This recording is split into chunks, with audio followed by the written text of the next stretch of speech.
রাধারানী ছাড়া ভগবান কৃষ্ণ এক বিন্দু থাকতে পারেননি, সীতা ছাড়া রামচন্দ্র এক বিন্দু থাকতে পারেননি, নিতাই ছাড়া গৌরহরি এক বিন্দু থাকতে পারেননি, লক্ষ্মী ছাড়া নারায়ণ এক বিন্দু থাকতে পারেননি। মায়েদের কোথায় রেখেছে দেখুন, ভগবান মস্তকে ধারণ করে রেখেছেন। মায়েরা হলেন শক্তিময়ী, বানানটা দেখুন, শক্তিময়ী হস্যই ওপর দিকে, আর আমরা পুরুষ যারা হলাম শক্তিমান, মায়াকাদন্তের নয় হসন্ত মান নিচের দিকে। নারী ছাড়া ভগবান এক বিন্দু থাকতে পারেননি। নারী যে কি বস্তু ভগবান জগৎবাসীকে শিক্ষা দিয়েছেন। আপনাদের হরিসভাতেও আছে দেখুন, ওই দেখুন যাকে আমরা বৃক্ষ মনে করি, কাপড় পরিয়ে রেখেছেন বৈষ্ণব ঠাকুর। কেন গো, তিনি কি পাগল আমার মতো? একটা বৃক্ষকে কাপড় পরিয়ে রাখেন? কে ওই বৃক্ষ যাকে আমরা বৃক্ষ মনে করি? মা কখনো বৃক্ষ মনে করবেন না। ভগবানকে আমরা কি পাতা দিয়ে থাকি বলুন তো?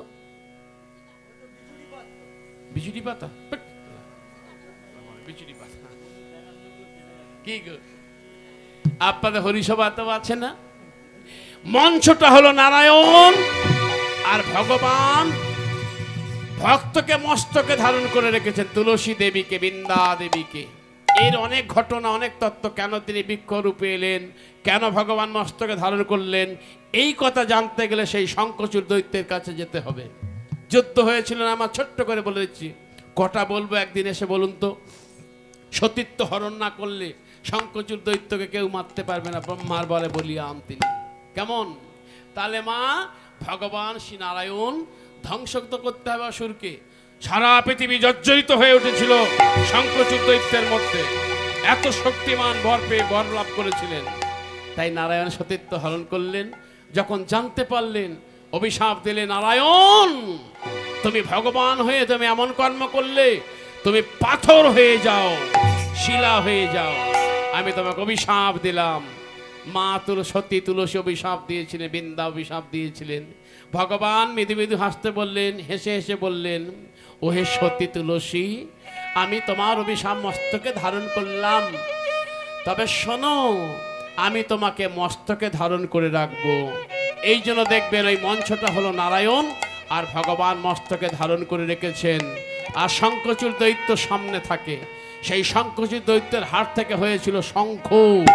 এই জন্য শঙ্খ বাজাতে হবে, উলুধ্বনি করতে হবে। ভগবান নারায়ণ এখানেও বর দিয়েছিলেন, যে জন শঙ্খধ্বনি করবে, ওই শঙ্খধ্বনি উলুধ্বনি যতদূর যাবে ততদূর কোনো পাপত্তা, গোহত্যা, প্রেতাত্মা, ব্রহ্মত্ব, নারী হত্যা থাকে না, থাকতে পারে না। নিশাই গৌর হরি বল, হরি বল, হরি বল। এই জন্য মা তুলসী দেবীকে মস্তকে ধারণ করে রাখলেন। প্রত্যেকই মা, তাকে আমরা কি দেব মা? কিচ্ছু দিতে হবে না, ভয় নেই, শুধু একটি করে তুলসী পত্র দেবেন, ভগবান তাতেই সন্তুষ্ট হবে মা। শাস্ত্র বলছেন বাবা, যে ভিটার মধ্যে তুলসী বৃক্ষ নাই, সেই ভিটা হলো গোভাগারের সমান। আবার বিজ্ঞান বলছেন, তুলসীর যে সৌগন্ধ নাসিকার মধ্যে প্রবেশ করে, যদি কোনো ক্রমে উদরে প্রবেশ করে, তার দেহের মধ্যে শিরা উপশিরার মধ্যে যদি মিশ্রিত হয়ে যায়, তার দেহ থেকে অনেক রোগ শোক দূরীভূত হয়ে যায়। মালা ধারণ করতে হবে। মালা, মা শব্দে ফল, লা শব্দে দাতা, সর্বাধিষ্ঠ ফল ধাত্রী দাতা। তুলসীর মালা ধারণ করলে কি হবে মা? এত আয়লা চলে গেল, ফণি চলে গেল, বুলবুল চলে গেল, আমফান চলে গেল, করোনা রয়ে গেল। তা আমি তো এই গ্রামে থাকি না, অনেক লোক মারা গেছে বাবা, আপনারা জানেন। তা গলায় তুলসীর মালা থাকাকালীন সর্পাঘাতে মৃত্যু হবে না, বাজ পড়ে মৃত্যু হবে না, কুস্বপ্ন দর্শন করতে পারবেন না। তা একজনের গলায় তুলসীর মালা থাকাকালীন করোনায় মৃত্যু হয়েছে, কিংবা আমফান ঝড়ে মৃত্যু হয়েছে, কিংবা সর্পাঘাতে মৃত্যু হয়েছে, বা বাজ পড়ে মৃত্যু হয়েছে, আমাকে একটা দেখান। কথা দিয়ে যাচ্ছি সবাইকে সাক্ষী রেখে, কাল থেকে হরিনাম ছেড়ে দিয়ে ভ্যান চালিয়ে খাবো সোনারপুর বাজারে। একটা আমাকে দেখান, জোর গলায় বলছি, তুলসীর মালা গলায় থাকাকালীন কেউ মারা গেছে সর্পাঘাতে, কিংবা আমফানে, কিংবা করোনাতে। দেখাতে পারবেন না কেন? যে তুলসীর মালা নিত্যানন্দ ধারণ করেছেন, যে তুলসীর মালা আমার গৌরহরি ধারণ করেছেন, যে তুলসীর মালা অসংখ্য মনীষীরা ধারণ করেছেন, অনেক বড় বড় ডাক্তারদের গলাতেও আছে। কেন? তারা কি আমার মতো বোকা মূর্খ ছিল মা? না। কুকুর হও, কুকুর হতে হবে। কার কুকুর হব? একবার কুকুর হয়ে দেখো না ভাই, একবার কুকুর হয়ে দেখো না মা। বিদেশি কুকুর পুষি আমরা, ওই কুকুরটার গলায় একটা চামড়ার বেল্ট থাকে। ওই চামড়ার বেল্ট কুকুরটা যখন রাস্তা দিয়ে যাবে, আমরা তাকে মারবো না, তাড়িয়ে দেবো না। কেন? ওটা বাবুর বাড়ির কুকুর। তদ্রূপ একবার কুকুর হয়ে দেখো না। কার কুকুর হব? শ্রীপাদ নিত্যানন্দের কুকুর হয়ে দেখো।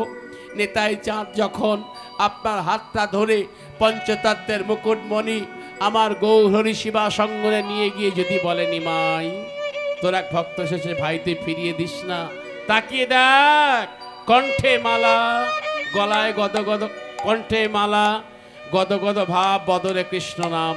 সঙ্গে সঙ্গে গৌরহরি বলবেন, দাদা তুমি যাহারে করো কৃপা, তাহারেকে আমি বঞ্চিত করিতে পারি। আপনার হাতটা ধরে গৌর ভগবান আপনাকে বৈকুণ্ঠে যাবার পথটা পরিষ্কার করে রাখবেন। তাই গৌর হরি বল, হরি বল। তাই মা যাদের গলায় মালা নাই, কাল থেকে গুরুকরণ করবেন আর গুরু দীক্ষা নেবেন, কণ্ঠে মালা ধারণ করবেন।